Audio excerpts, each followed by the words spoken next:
টমটম নিয়ে উদয়পুর শহরে বিভিন্ন স্থান ঘুরে নেশাদ্রব্য বিক্রি করে বিল্লাল মিয়া কিছুদিন বাদে সে পুলিশের হাতে ধরা পড়ে আবার ছাড়াও পেয়ে যায়।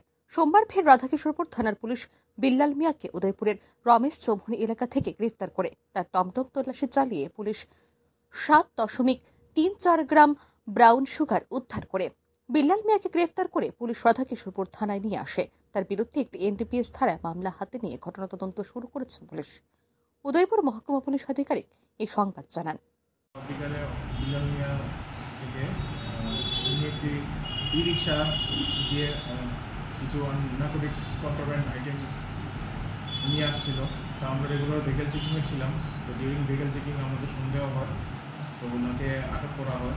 উনি আগেও মাল্টিপল টাইমস এনডিপিএস কেসে অ্যারেস্ট হয়েছেন এই থানায়, এবং বেশ কিছুদিন আগেও ওনাকে লোকাল কিছু পাবলিক সন্দেহ করে ধরেছিল। ওনাকে দেখে আমার সন্দেহ, তখন ওনাকে ডিটেন করি আমরা। তারপর ওনার পজিশন থেকে সার্চ করার পরে 7.32 গ্রামস সাসপেক্টেড হেরোইন রিকভার করা হয়েছে। শুনলেন তো মহকুমা পুলিশ আধিকারিকের বক্তব্য। তিনি নিজেই জানিয়েছেন একাধিকবার নেশাদ্রব্য সহ বিল্লাল মিয়াকে গ্রেফতার করেছে পুলিশ।